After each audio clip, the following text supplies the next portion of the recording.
আর তোমার কি মনে হয় তোমার কথা সবাই বিশ্বাস করবে? হ্যাঁ,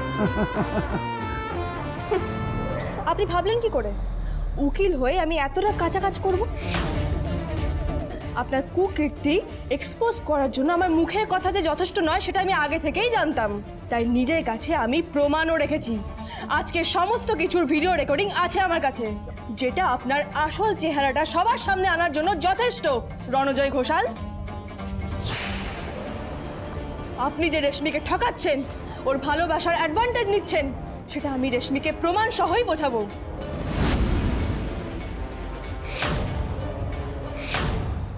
সুধা, তুমি শিওর এটা রণজয়ের গাড়ি? হ্যাঁ, মানে একই টাইপের দেখতে গাড়ি তো অনেকগুলো হয়, তাই না? না তেজ, আমি শুধু গাড়ি দেখে কথাটা বলছি না, কারণ আমি আর ঝিনুক নিজে দেখেছি ও এই ক্লাবে পার্টি করতে এসেছে। ও ওর মাসির বাড়িতে যায়নি, ও ওর বন্ধুদের সাথে এখানে পার্টি করছে। আর ওকে হাতে নাতে ধরবো বলেই এখানে এসেছি। হাতে ধরতে মানে? না না, এক সেকেন্ড, তুমি জানতে পারলে কি করে যে রণজয় এখানে আছে? তেজ, আসলে তুমি যে রণজয়কে ঘড়িটা গিফট করেছো, তাতে আমি একটা জিপিএস ট্র্যাকার ফিট করেছি, যাতে আমরা বুঝতে পারি ও কোথায় যাচ্ছে, কি করছে, আর সেটা ফলো করে এখানে এসেছি। জিপিএস ট্র্যাকার ফিট করেছো? সুধা, তুমি না গোয়েন্দাগিরি করতে করতে কোন লেভেলে পৌঁছে গেছো সেটা বুঝতে পারছো কি? না না, তুমি কি করছো? একটা মানুষের প্রাইভেট স্পেসে তুমি ইন্টারফেয়ার করছো, এটা একটা ক্রাইম। তেজ, আমি জানি আমি যা করেছি সেটা ভুল, কিন্তু রেশমিকে বাঁচানোর না এটা একটাই উপায় ছিল। দেখো, ট্র্যাকারটা বসেছিলাম বলে তো জানতে পেরেছি যে ও রেশমিকে মিথ্যে বলে রণজয় এখানে এসেছে।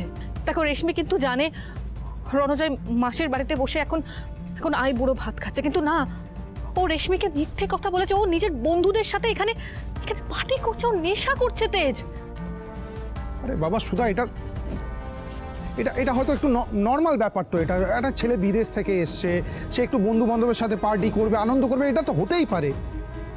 হয়তো রাত হবে বলে রেশমিকে এটা জানিয়ে চিন্তা দিতে চাইছে না। এই সামান্য একটা জিনিসকে কেন এভাবে ভাবছো আমি বুঝতে পারছি না। আমি ভাবছি কারণ ওই রণজয়, ও একটা খারাপ মানুষ, খারাপ ছেলে। ও মেয়েদের সম্মান করতে জানে না, ওটা নীচ মানুষ। তেজ, ওর সাথে বিয়ে হলে না রেশমির জীবনটা নষ্ট হয়ে যাবে। এত কিছু তুমি এত জোর দিয়ে বলছো কি করে? কারণ আমার কাছে অনেক বড় প্রমাণ আছে। তেজ, এই রণজয় ওই ঝিনুকের সাথে মিসবিহেভ করেছিল, কারণ এই রণজয় আর যে। আর হ্যাঁ, দাঁড়ান, এই ভিডিওটা শুধু বসু মল্লিক পরিবারকে একা নয়, আমি পুলিশকেও দেখাবো। আপনার এগেনস্টে যে কেসটা আমি ফাইল করব, তার জন্য হবে এটা প্রাইম প্রুফ। কি ভেবেছেন আমি খুব বোকা? আমি তো আগে থেকেই জানতাম আপনি এই ভিডিওটা দেখে আমার ফোনটা নষ্ট করার বা ভিডিওটা ডিলিট করার চেষ্টা করবেন। তাই আমি আগে থেকেই ভিডিওটা একটা সেফ জায়গায় সেন্ড করে রেখেছি। এরপর তো আর আপনি ভিডিওটা ডিলিট করতে পারবেন না। নিন, এবার শাস্তি পাওয়ার জন্য প্রস্তুত থাকুন।